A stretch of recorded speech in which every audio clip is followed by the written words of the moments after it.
Okay, so this is gonna be my review of Persona 5 Strikers.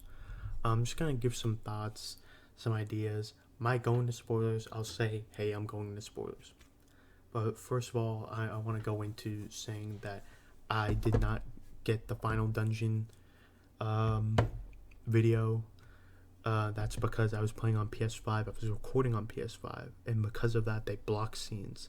That's a problem I have since PS4. I don't like it. I don't understand it. But it's what happened. I'm sorry I don't have a capture card. I just don't have the equipment. So that scene was blocked. All it was a blue screen. I was talking because I was streaming it. I just decided I'm not gonna put that out. That's too low quality even for me. So let's just leave it there. But I did put out the post game requests. I did that. I was able to get some audio for that, because video and audio, because it started recording when you went back into the old dungeons. So there's that. First I want to get in the review. I beat it around 35 hours. That was me doing all the requests. It was also on easy, so since it was on easy, probably add a few more hours if you're playing on normal. If you're playing on hard, why are you doing that?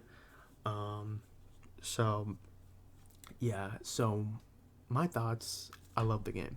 You know, I love the game, and let me preface that by saying, let's just get the score out of the way.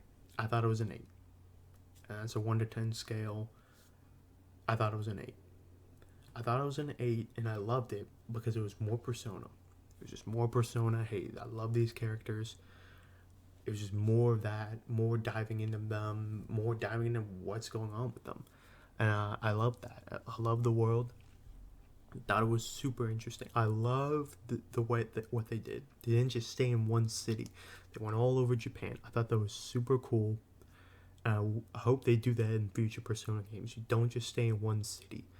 I think that allows for more diversity, but also if they're going to keep doing this series, they're going to run out of cities to go with.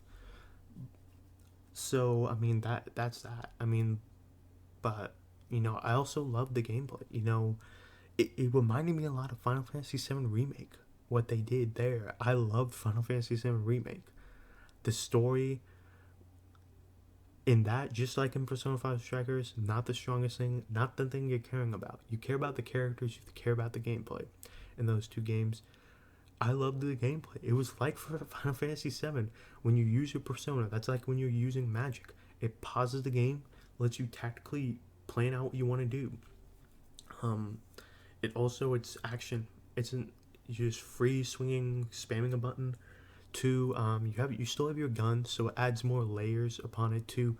Also, what I liked is in the environment, there'd be things you'd be able to climb and then strike from, using combat attacks. Or I liked adding those layers. When I heard it was gonna be made by Omega Force, the combat at least, because P Studio is in the credits, so it's clearly they're writing the story and they're writing the characters. I understand that they probably didn't do anything with physically the game. It was probably all Omega Force. It was not a Musou game. I played Fire Emblem Warriors. That is a Dynasty Warriors game, where there's like 100. Now I'm not saying that there's a ton of enemies spread out. That's an action RPG where there's a ton of enemies coming at you. I liked it. I liked it a lot. I've heard people describe this as a 0.5. It is a 0.5. It is not a 2. It's not a sequel because, and this is why I'm dinging it a little, they take some stuff out that makes it Persona.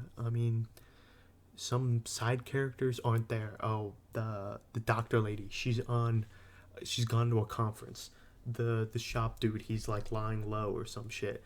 It's like, okay, why exactly? So it's like the side characters really flesh out the game, really make it interesting. You taking your free day and going out and bonding with them, learning from learning like what's going on with them. That's a big experience. The side activities like fishing or going to the batting cages, that's stuff that just fleshes out the world. And I get why they didn't do that. It's like, this isn't a full game. Like it's a 35-hour game. To beat Persona 5 and get the true ending, it took me like 90 hours. That was uneasy. I feel bad for the people who played that on anything harder, because that would be like 100 hours. It's not a full game, but why they did this is to pull in more players, and I feel like the gameplay, the length, it's more accessible, and I think that's what matters. Persona is not niche to the extent it was when it was Persona 3, when it was Persona 2, and when it was Persona 1. Even Persona 4 when it initially came out. It's changed, and they're trying to pull in more people. Do I want a mainline game? Oh, this is technically a mainline game. Do I want a main numbered game to be this? No, because then it's not Persona.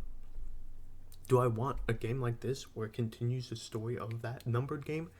Yes, because I want a Persona 4 version. I want to go back, meet those characters again, flesh out the story, what's been happening. That would be so cool. Now, I've said this before already, the story. The story's pretty generic. It very much follows the line of Persona 5. And let me get into spoilers. I'm saying spoilers right here. The AI basically being that false god dude at the end of Persona 5, this true ending. I mean, come on, that was the same thing. It was literally the same freaking thing. To me, that was lazy. I mean, I didn't even know what else to say. Another thing, the first 4 people that are jail monarchs are like literally not bad guys. They do this thing where it's like, oh, they're not bad guys, they're just manipulated, they're actually good people. It's like, dude, I don't like that. I don't like the bad guy is a good guy thing. I think that's really cliche. I think it's also been done way too freaking much. And also the same thing where it's like, Awada is literally Shido. He did something bad, got away with it, and was a puppeteer. Like, okay, so it's just like, this story was just like copying Persona 5 in a lot of ways, and pretty generic, but it was good enough to keep it going. The story wasn't what I was really there for. The characters, their interactions, that was the best stuff, honestly, in the game. The combat, really good. Talking about performance, I played on PS5, it ran smooth. It was 60, constant. It was beautiful. And especially in the action RPG, you're going to need that 60 so you don't get that hiccups and that screen tear. I thought it was really good. And, the dungeons were the classic, we can't go straight to the guy. We gotta get these 3 things. That's a classic JRPG thing. I'm not gonna falter for that. That's done in like literally every RPG. So yeah, I mean that was my thoughts about it. Like I said before, if I had to score it or anyway, 10-point scale, I'd give it an 8. Great game. If you're a Persona fan, play it.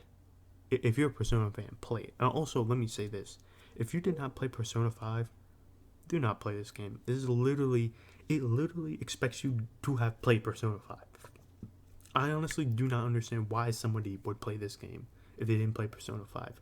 Yes, there's that giant barrier to entry. If you don't want to do that, then watch a YouTube video that just has the story, or read the story, because man, you're missing. I mean, actually, you know what? Don't do that. Play Persona 5. It's a great game. It's very cheap anywhere. It is a very good game. I want you to experience it by playing the game, and then play this game. That's what I'm gonna say about it. It is a direct sequel. The people who are like, man, I want to play Kingdom Hearts 3. It's not the same thing, because Kingdom Hearts, if your first Kingdom Hearts was Kingdom Hearts 3, I feel bad for you, because you missed out on a ton of things, because you didn't play. You had to literally play all those games. But this isn't about Kingdom Hearts. It's about Persona. Great game. Now, I want to do more of these. As I keep trying to figure out what it is I want to do, actually. I'm trying to just do what I think is best, and that's streaming, doing this, And I'm just hoping people can come out here, like what they see. I mean, I know it's scuffed. I know it's scuffed. I know it's terrible quality. I'm using Microsoft's video editor to help me out. But, if you like this, if you want to come over ride with me, watch my Twitch channel, twitch.tv/Joker. Leave a like, leave a comment, subscribe, please. It helps out. On my YouTube channel, follow my my Twitch. That helps. I do have a Twitter. I'm not posting much on it. My Twitch schedule is on Twitch, YouTube. Whenever I play a new game, my goal is to cut it and put it on YouTube. And then I'll put down a review like this. I might make other videos talking about reviews of other games I've played before, and I just didn't feel like recording it. But let me know in the comments if that's something you want to see, and please give me feedback, constructive feedback, because I'm new to this. I'm just trying to figure it out. So thanks for watching, thanks for listening. Please check out the series I have. I know it's not complete, but it's like 99%. So take care and bye.